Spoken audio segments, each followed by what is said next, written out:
For those getting the Star Wars Outlaws Gold or Ultimate Editions, the game is only just a few days away from releasing, and if you're getting the Standard Edition, it is just one more week to wait. So in today's video, I thought I'd talk about 5 key features that the game actually has, some of which are really exciting. But before I do get into it, make sure you are subscribed to the channel to stay fully up to date with all things Star Wars Outlaws. I've got quite a few videos planned for after the game releases, and no doubt I'll have plenty more once I'm playing through it. And the game does have 2 DLCs releasing later this year and early next year, so make sure you don't miss out on any information on that. But without wasting any more time, let's jump straight into it. So key feature number 1 is the wanted system. This is something that Ubisoft have been talking about quite a lot, and I think it's going to work very much the same as GTA's police system, where if you go around causing trouble, the Empire will start chasing you down and you will become wanted. And then there is a level system where the higher the level of wanted you are, the harder the enemies will become.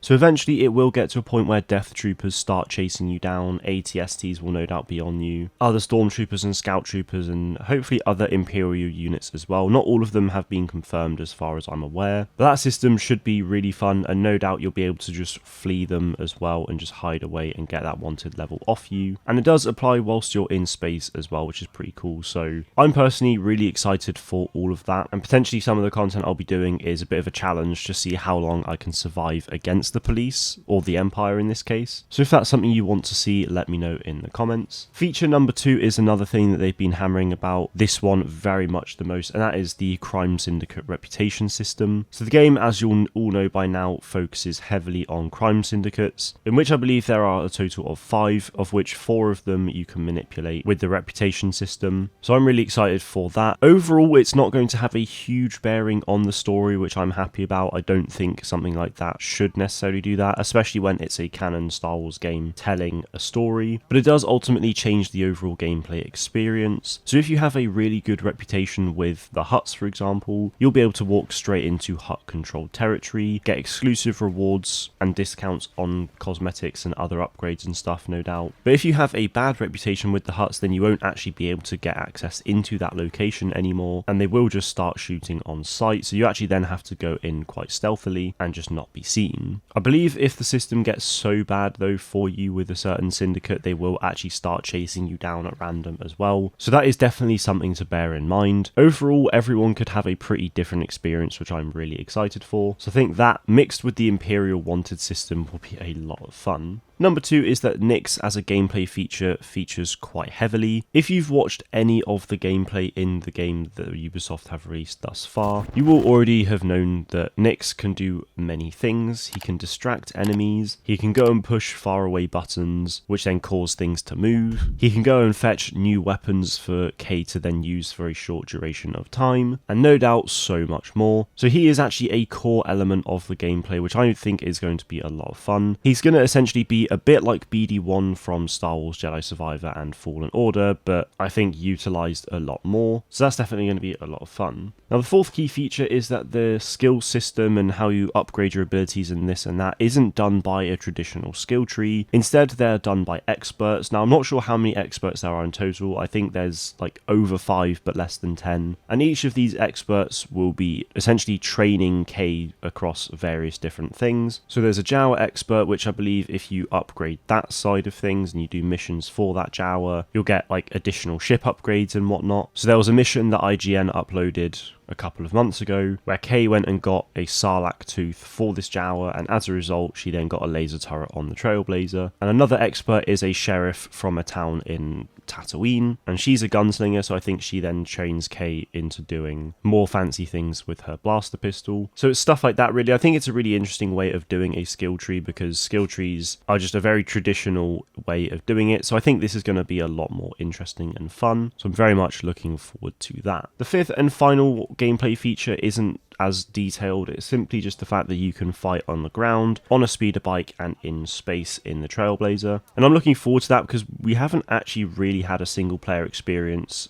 since Star Wars Battlefront 2, which I believe was the first canon story game that we had, that actually features ground and space combat. Obviously, Battlefront 2 was mostly a multiplayer game, but the single player stuff, you know, you could play as Iden Versio on the ground and in her TIE fighter and stuff, so that was fun. But since then, obviously Jedi Fallen Order and Survivor, you can't go in space and fly around in the Stinger Mantis. Star Wars Squadrons is a ship combat game only, so there's no ground stuff. LEGO Star Wars, of course, you do have space and ground and all that stuff.